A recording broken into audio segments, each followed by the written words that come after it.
Well, Roxanne, it's been a long time for that rematch. I know that that was one that you really anticipated, a fight that you really wanted.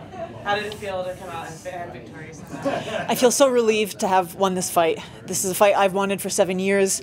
I won exactly the way I wanted to win.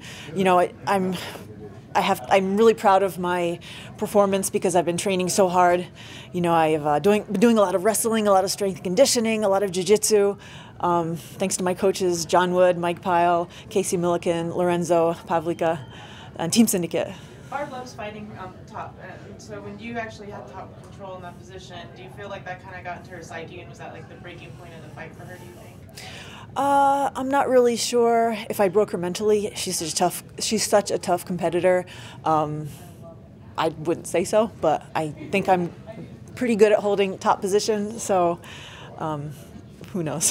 Coming off of that last outing that you had at the last TUF finale, I mean, getting this one here, I mean, how much, I guess, redeeming was it for you to have that W? I feel great with finally being back in the win column. What's more satisfying, getting your revenge in this rematch, or finally getting that UFC win? Oh man, I really needed this win in the UFC. I feel like to validate myself for being in the UFC, but the rematch was one I wanted for 7 years. So I don't know if I can answer that question. I'm just so happy right now. Did you feel more comfortable the second time around with this being the second fight in the UFC? You know, we talk about UFC jitters. Did you feel a lot more comfortable in the cage tonight? I started feeling more comfortable when my coach John Wood was reminding me that I have to have pride in my effort, pride in my growth, just know that I've done all the work. So after we had that conversation, I started feeling more confident about myself. How much do you credit your support system? We saw at the weigh-ins a lot of people cheering for you, your teammates. You really have a lot of people that care about you and want to see you succeed. How much of this win tonight goes to them? I'm so honored to have the support of the fans and my team, and yeah, I dedicate this win to John Wood for really getting me into the UFC with his talented coaching. But yeah, everyone supports me like all the people on Earth support Goku with the spirit bomb. Sorry, this is a nerd thing, but anime fan thing, but yeah, that's how I feel pretty much. Goku gathering the energy from everybody for my final blast, and I think I evolved into my second form on this fight tonight. At the very end, when she came over to you and you guys embraced, did she say something particular to you?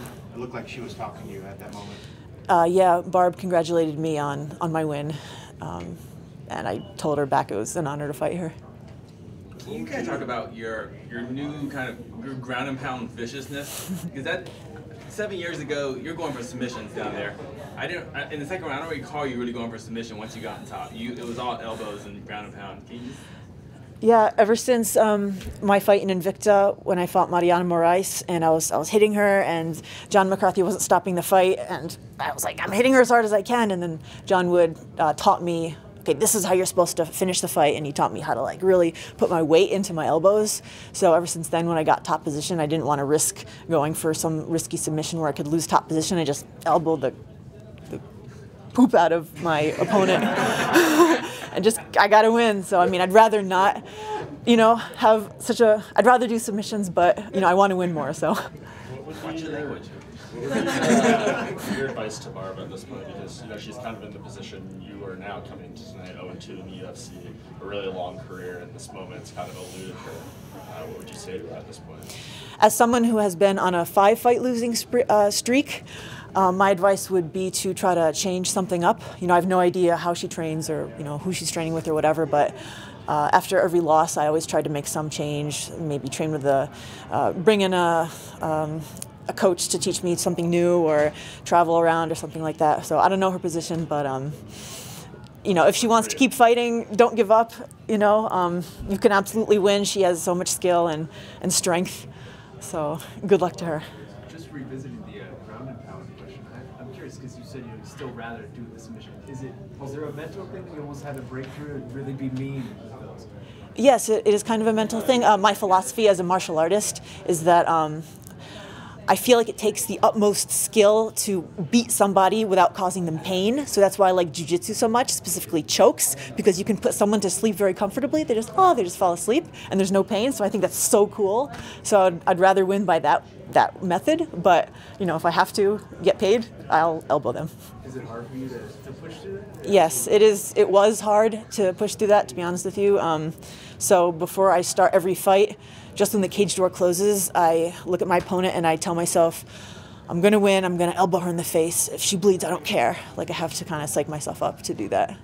You more of a Dragon Ball or Dragon Ball Z fan? Dragon Ball Z. Why?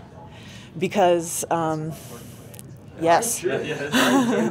When I was a kid, I started with Dragon Ball Z before I ever saw the Kid Goku Dragon Ball. But I was always really inspired by how the characters trained super hard for an extended time to meet the bad guys coming in. And especially I liked Dragon Ball Super and just their ascension, and Vegeta's so cool. So Vegeta is always the second best. He can never be the number one. So I always kind of related to Vegeta because, I fought for the Strikeforce title and I lost. I fought for the Invicta title, I lost. I fought for the UFC title, I lost. I was always number 2. So I kind of related to that. But someday I will be number 1. So what is your favorite story arc from DBZ? Boo. Boo? Yeah. I like Boo. I don't know what you're talking about. Hey, back to cage fighting. Where do you see yourself in the 125-pound division after losing the title? I don't really understand how the rankings work because somehow I dropped in the rankings and Barb rose above me despite neither of us having fought anybody. So whatever, but I hope to rise in the rankings now, however that works, and I would like to work my way back up into title contention. So. It's a pretty shallow division right now. How do you see yourself against Valentina Shevchenko? I would just like to say on record that I'm not afraid of anybody in my weight division. So bring them on.